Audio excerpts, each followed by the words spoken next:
permanentes ni enemigos permanentes. Pues sí. Fuiste feliz, ganó John Ram. Sí, gané la apuesta. Claudia Aguilar, ¿cómo estás? ¿Estás? Esa es la pregunta. Ahí estás, con tu carita toda preciosa. Hola, Clau. Hola, ¿cómo están? Bien. Ya interrumpí todo porque seguían señores peleándose y dije que ya mejor platiquemos contigo. Sí, te vi muy bien poniendo el alto ahí entre el show de Faitelson, la definición de traición. Escuché los comentarios de mi querido Ilan. Saludos. Y ya estaba Casarina hablando hasta de golf, que me tocó ver justamente cuando se coronó John Ram. Así que bastante bien. ¿Por qué tenía que entrar a poner orden? Claro. Claudia Aguilar. Muy bien, te felicito. ¿Qué se traen hoy, amigos? ¿De qué quieren hablar? Pues no sé, salvo que Ilan indique otra cosa, pero habíamos platicado de... Ahora sí que la materia electoral es lo que está de moda y ya no se habla ni de plan A, B, C, sino de todos contra todos.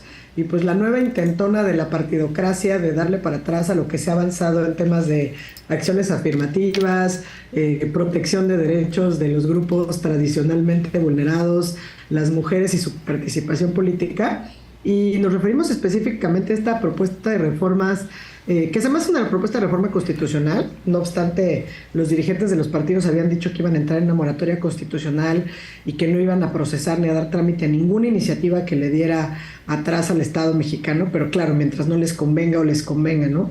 Esta iniciativa busca modificar 4 artículos constitucionales, que, digamos, para no entrar en todo el detalle, pero básicamente lo que pretenden es limitar la competencia o las atribuciones que tiene el Tribunal Electoral del Poder Judicial Federal cuando resuelve controversias sobre acciones afirmativas. Es decir, básicamente todas estas acciones que lo que han permitido es garantizar la participación política de todos estos grupos que tradicionalmente han estado invisibilizados, donde pasamos desde luego las mujeres, sin ser una minoría, como lo hemos dicho 1000 veces, pero las personas que pertenecen a comunidades indígenas, a la comunidad LGBT, personas con discapacidad, es decir, todos aquellos que han llegado a tener una participación política, muchas veces garantizado a punta de sentencias que emite el Tribunal Electoral del Poder Judicial Federal, ¿no? Son mujeres, discapacitados, transgénero, migrantes e indígenas, básicamente.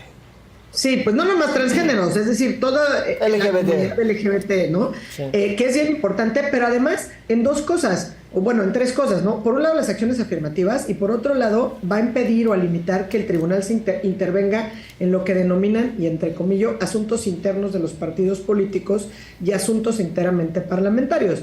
Entonces, la verdad, otra vez, es una decisión que se toma de manera cupular, es una iniciativa que básicamente se pusieron medio de acuerdo los grandes señoros en la Jucopo, que se está dictaminando ahorita en la Comisión de Asuntos Constitucionales, que de hecho se fueron a receso hace un rato, y que esperemos, la verdad, y yo hago votos porque las diputadas y en su momento las senadoras, pues ahora sí que el partido al que sea que pertenezcan, incluso aquellas personas que representen algún grupo que esté protegido por las acciones afirmativas o tradicionalmente haya llegado así, pues que con independencia del partido al que pertenezcan bloqueen esta iniciativa de reformas que realmente se traduce en una limitante muy importante al actuar del Tribunal Electoral del Poder Judicial Federal.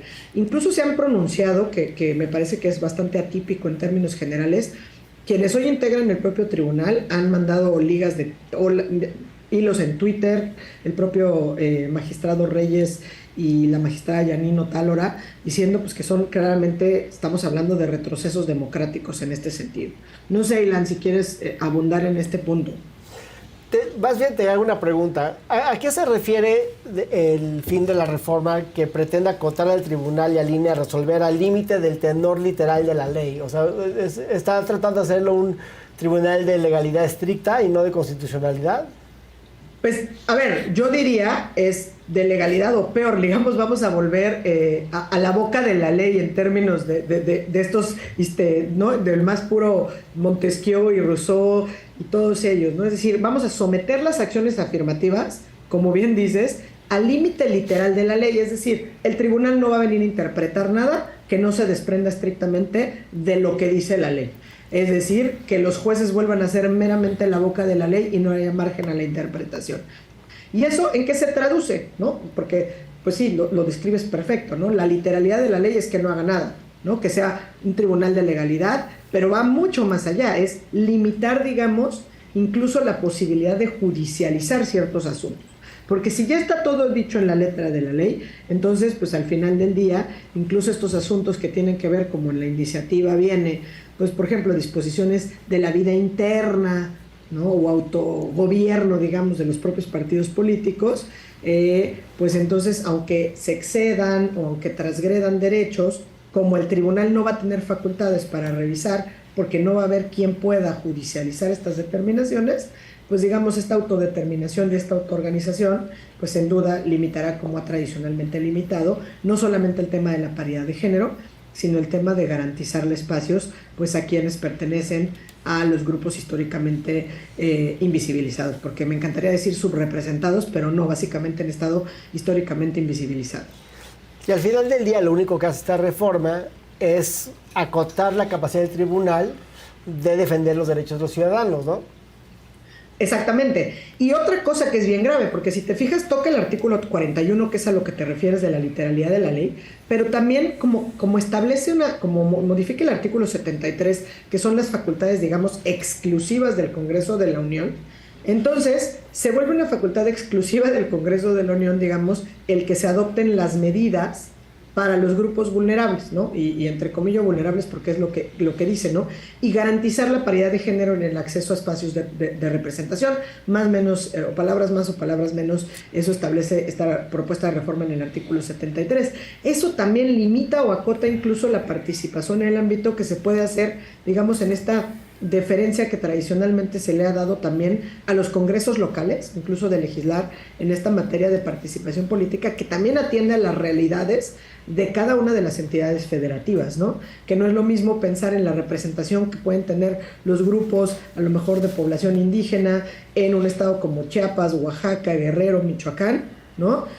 O como tú mismo señalas, el tema de la población migrante en los estados fronterizos, ya sea del norte o del sur.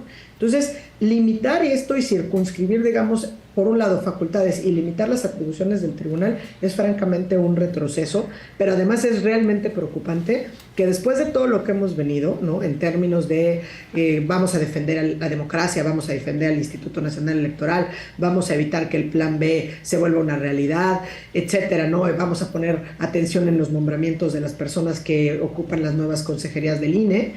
De repente tenemos, ahora sí que por la izquierda, por la derecha, pues una propuesta de reforma otra vez constitucional, lo cual significa que requiere acuerdos al interior del Congreso, porque se requiere esta mayoría calificada de las 2/3 partes, y que está a punto de pasar si no empezamos a levantar entre toda la ciudadanía la mano y a decir y atender por qué es una propuesta preocupante y sí nos debe preocupar esta propuesta, ¿no? Pero ¿por qué está jalando Va por México con Morena en algo que parecería que le hace daño a todos? La verdad, así como Maca tuvo que poner orden en la discusión en este momento, pues porque los señoros se ponen de acuerdo. O sea, por eso está jalando, porque claramente estas cuestiones, y por eso hay que ponerle un freno, y por eso incluso es un llamado a las legisladoras. Porque si las legisladoras, ¿no? Mujeres, efectivamente, no hacen realidad o logran hacer realidad los derechos y las conquistas que han tenido, pues con un plumazo los señoros se ponen de acuerdo y lo desaparecen. Y lo hemos estado viendo en la narrativa de defensa del Plan B, donde cuando pocas veces escuchaba sobre la mesa, oye, es que el Plan B se traduce efectivamente en un retroceso en términos de participación política para las mujeres, para los grupos en situación de vulnerabilidad. Se reduce, esa no era la narrativa, es vamos a defender la democracia, y como si eso no fuera parte de la democracia, ¿no? Digamos, el juego de la participación de todos en condiciones de igualdad es precisamente la definición del juego democrático, y a mí me parece que en este caso, por ejemplo, así lo han levantado y así lo ha dicho el propio Tribunal Electoral, que son voces que deberíamos de tomar en cuenta, ¿no? Los propios magistrados han dicho, creo que de manera avasalladora y contundentes, no atropellen a las minorías, no atenten contra la pluralidad, es un acuerdo de la partidocracia y se debe impedir desde el propio Congreso de la Unión que esto pase, ¿no? Hay por ahí un video circulando de los pues presidentes de los partidos, ¿no? Del PRD, del PAN, del PRI, diciendo que no iba a pasar el plan B, que vamos a defender nuestra democracia, el INE no se toca, el tribunal no se toca, y esta reforma toca al tribunal y la toca de una manera muy grave porque impide juicios de derechos políticos promovidos por mujeres, personas con discapacidad, personas transgénero, migrantes, indígenas, porque limita incluso a la propia militancia de los partidos políticos a impugnar los procesos internos. Y hemos visto de estos problemas dramáticos en el caso del PRI, en el caso de Morena, ¿no? Entonces, pues esa es la razón, eso es lo que te da la respuesta a tu interrogante, ¿no, Ilan? ¿Por qué? Pues porque son acuerdos cupulares, porque no están dispuestos a renunciar en aras de una verdadera democracia a todo aquello que les beneficia de manera perversa, ¿no? Acotar al tribunal y al INE, ¿cómo? Pues resolviendo al tenor literal de la ley, es decir, en aquello que nos pongamos de acuerdo desde las cúpulas, porque en realidad no es un ejercicio democrático y transparente. Pero les conviene al final del día a todos, a ellos perversamente, porque lo que están viendo es que ya no pueden los militantes llegar a impugnar las decisiones que se toman con el liderazgo. Claro. Entonces es una forma de mantener sus cotitos de poder para que no llegue la chiquillada. Claro. Y se los madrugue. Sí, hacerla de... Sí, o sea, para que no llegue alguien a decirte, oye, ¿por qué Alito se quiere quedar y quiere modificar los estatutos? ¿O por qué Citlali se quiere quedar más tiempo? O sea, porque al final del día... Como y Alejandro dices, Moreno y Mario Delgado. Enorme, claro. ¿no? Y eso, acuérdate que además pasa, o sea, pensando en la democracia y en cómo está diseñada la democracia mexicana, pasa por prerrogativas, y las prerrogativas de los partidos políticos pasan por una bolsa enorme de asignación de recursos. Entonces, es claramente perverso, pero además es contrario y falaz, y debemos hacerlos, digo, por lo menos a los de la oposición, porque digo, Morena, en el caso del plan B y todo esto que se ha hecho se cuece aparte, no porque esté libre de culpa. Pero por lo menos hay videos así de Alito Moreno y de Zambrano y de Marco Cortés diciendo el trife no se toca o el Tribunal Electoral no se toca, y esto toca directamente al Tribunal Electoral. Entonces nos quieren volver locos, ¿no? Claro, pareciera, o sea, nos quieren volver más locos, ¿no? O sea, no, que hay que defender, que hay que cuidar, y todos ellos diciendo eso, y ahora, por ejemplo, el representante del PRI en el INE ayer dando su discurso de cómo Lorenzo y Ciro han ido en contra de todo y en contra de ellos, específicamente. Y que todo eso, ¿estás de acuerdo? Que simple y sencillamente tendría que ser suficiente para que estemos alarmados, ¿no? Claro. O sea, si el representante del PRI a las 2 horas de que salió Lorenzo Córdoba y Ciro Murayama está diciendo que qué barbaridad de cuánto daño le hicieron en la propia democracia, bueno que se fueron, pues algo no huele bien. Sí, te digo, nos quieren volver locos. ¿Y qué otra cosita? Oigan, qué ligeros regresamos de las vacaciones. Qué suavecito, ¿no? Qué suavecito. Híjole, yo tenía unos días. Ayer creo que pasé de chamba. Pero ayer hice de los corajes más grandes que he hecho en mi vida, profesionalmente hablando. Sí. Sí, o sea, yo te digo así días de que, de veras, llego a la cama, me pongo en posición fetal. De plano. Y hasta el día siguiente. Ya. Sí, es que digo que los otros andan muy cañones. Sí. ¿Tú cómo vas arrancando el regreso de las vacaciones, Clau? Pues ahí vamos, la verdad, como hilan un poco con toda esta chama, me encantaría poderme poner en posición fetal, pero la verdad es que uno no puede descansar, o sea, de verdad es que ya no es la defensa de la democracia, yo siempre digo, la defensa de los derechos humanos es una cuestión de todo el tiempo, 24/7, todo el año, porque si no a alguien se le ocurre algo, entonces me parece demoledor. Y el tema electoral, la verdad es que así vamos, bueno, por lo menos parece que es como un monotema, pero es que no lo vamos a soltar. Y ahorita abordamos por el tiempo y con ustedes, porque además está incluso en este momento discutiéndose esta iniciativa. Pero bueno, el día de ayer fue la primera sesión del Consejo General del INE, digamos, ya con la nueva presidenta y con este nuevo reparto, digamos, de funciones. Se definió la integración de las comisiones que van a operar hasta septiembre y que van a atender, propiamente dicho, digamos, las elecciones en el Estado de México y Coahuila. Entonces, la materia electoral nos va a seguir dando y seguramente nos van a querer seguir sorprendiendo con acuerdos cupulares que no podemos permitir de ninguna manera y que la ciudadanía verdaderamente tiene que salir y alzar la voz e impedir que esto ocurra. La pregunta, yo digo, lo pensaba el otro día, estaba haciendo una analogía de los debates de las armas de Estados Unidos. Decía, ¿qué pasa después de estar muy enojado? ¿Qué sigue? O sea, ¿cuál es la frontera de después del ya sí, llega el muy, ya, solo te vas desenojando. ¿Qué pasa? Porque se va normalizando, es decir, sí, te acostumbras a estar así. Indignación, primero negación, indignación, macro emputamiento, aceptación, normalización y así. Y costumbre. Dejaste la decepción por ahí. Por ahí faltó decepción también. Ya dices, pues ya, y aceptación, ya dices, ya, chingue suma. Es que para estar decepcionado tienes que ser naive, ¿no? Y no somos inocentes. Eso sí, no. O sea, la inocencia la perdimos. O sea, todos los mexicanos ya perdimos la inocencia en sexenios anteriores. Pero no lo aceptas por inocente, lo aceptas porque dices, les vale 3 y en kilos. estamos perdiendo la capacidad de sorprendernos. Sí. La verdad, en este sexenio... Oye, y ahorita que dijiste que qué sigue después del enojo, me quedé pensando en una serie que vi el fin de semana, que si pueden véala, pero porque justamente invita a la reflexión de tenemos que encontrar la manera de serenarnos colectivamente. Está en Netflix y se llama Beef en inglés, y creo que le pusieron Bronca en español. Con Ali Wong, ¿verdad? Sí. Y no sabes qué buena está, pero, o sea, qué nivel de estrés, o sea, en el que te mantiene, pero además sí, de esos momentos en que, como muchas veces decimos, no pasa no entiendes lo que está pasando en la cabeza de otra persona, pero al final, en cualquier contexto, todos somos ese otro, ¿no? Todos podemos ser ese otro que está teniendo un mal día, un mal momento, un mal mes, un mal año, un mal todo. Y cómo puedes ir escalando la violencia. Entonces, justo ahorita que hiciste ese comentario, me quedé pensando en, pues tenemos que aprender a encontrar esta manera de por lo menos ponernos en posición fetal para evitar un caos iracundo colectivo. Ser adulto es querer llorar y no tener tiempo para hacerlo, ¿no? También dicen por ahí, pero yo ahorita que dijiste lo del enojo, ya cuando alcanzas el máximo de enojo, me acordé del presidente con China. Y porque siento que va a estar muy enojado porque creo que no formuló bien su pregunta a China.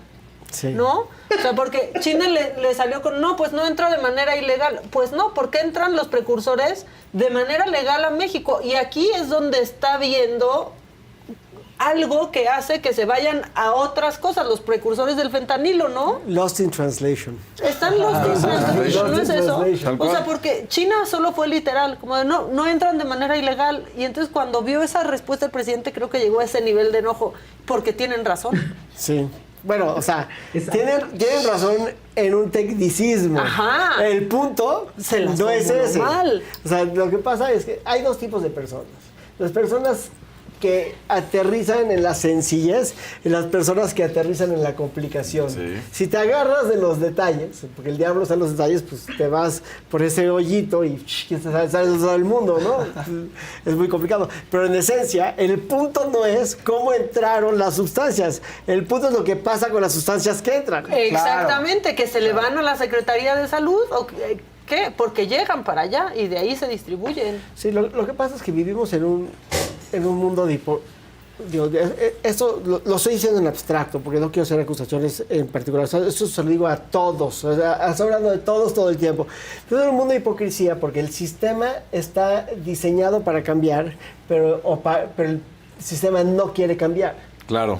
Si el sistema no quiere cambiar, pues al final del día, por más que tengamos filtros y niveles donde tengamos humanos, vamos a tener alguien con un poquito de maña, ¿no? Y más en ese país que inventamos la maña. Somos claro. El truco. Con un poquito de mañita, ¿no? Agarras la laguna legal. O sea, yo tengo quien hace eso, yo tengo quien se forma antes, yo tengo quien tiene el password. Claro. O sea, no, es lo mismo que pasa. O sea, a ver, tenemos el usuario. Enseña. Entonces, tenemos un país que en esencia tiene un mundo de compromisos, de combatir el narcotráfico y un sistema que pues realmente, o porque no quiere cambiar el sistema, o porque hay lugares donde no puede cambiar, porque simplemente que no sucede. Entonces el problema no es este pequeño detalle, el problema es todo el problema holístico, ¿no? Sí. Y no nada más con el tema de las drogas, y no nada más que si los chinos. El problema es, y no nada más los consumidores, y no nada más las armas. El problema es que decía Einstein que hacer lo mismo esperando diferentes resultados era la definición de la locura. Bueno, estamos locos. Sí. Entonces diseñamos un sistema para volver las cosas más transparentes, que sí transparentan las cosas, pero en esencia, pues nadie está esperando que realmente seas distinto. Lo que la gente está esperando es que, pues, que la gente atienda a sus intereses personales. Sí. Híjole. Pues sí. Con eso nos quedamos, gracias, ¿o qué? Gracias, claro, ¿no? gracias. Gracias por participar. Pues sí. Oigan, pues gracias, Clau, donde quiera que estés.